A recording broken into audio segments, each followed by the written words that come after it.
Your first job is to make a series of checks.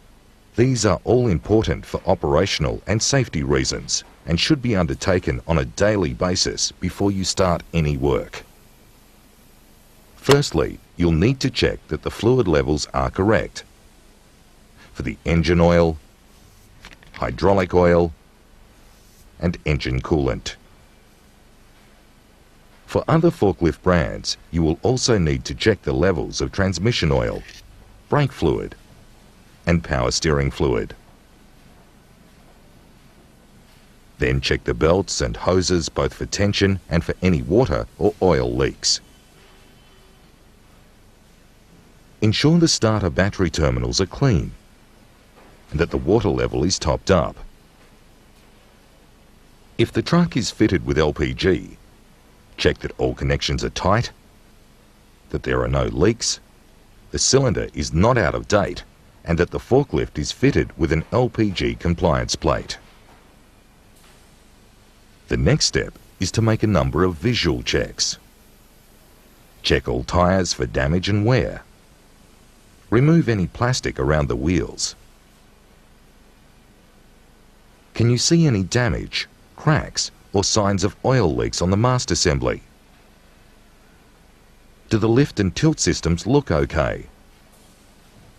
Are there any signs of leaks or damage to the chains or hoses? Is the load guard and carriage securely attached with no sign of damage? Are the fork arms straight and evenly spaced, with no cracks or signs of excessive wear? Are the pins and locking devices secure to prevent the forks from sliding? Is the driver's seat and seat belt securely fitted and in good condition? Are the control decals properly fitted and clearly visible? Is the overhead guard secure?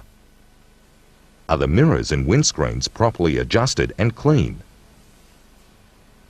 Is the load plate attached and readable?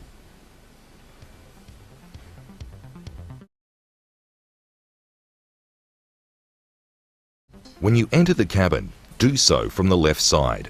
Do not hold the steering wheel for balance. Adjust your seat for comfort and correctly fasten your seatbelt. If you're using an electric forklift, check that the emergency isolator is operational. Just before you start the engine, make sure the park brake is on and the forklift is in neutral gear. Before you drive, check that all the lights and gauges are functioning correctly. Also check the horn and the reverse beeper.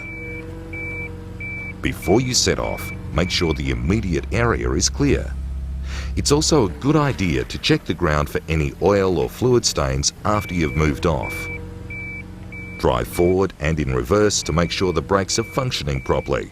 Check the steering from lock to lock and be aware of any odd noises or unusual vibrations. Finally, check all the hydraulic functions. Operate the lift to the maximum, then lower again, all the while checking the hoses and chains. Operate the tilt forwards and to the rear. Move the side shift left and right to full extent, again for leaks and smooth operation.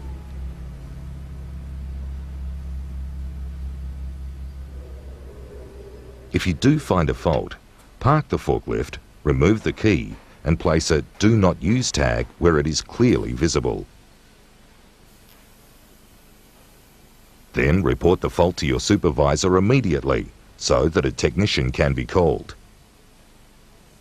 You can only make minor repairs to a forklift if you are a qualified person and have been authorized by your employer to do so.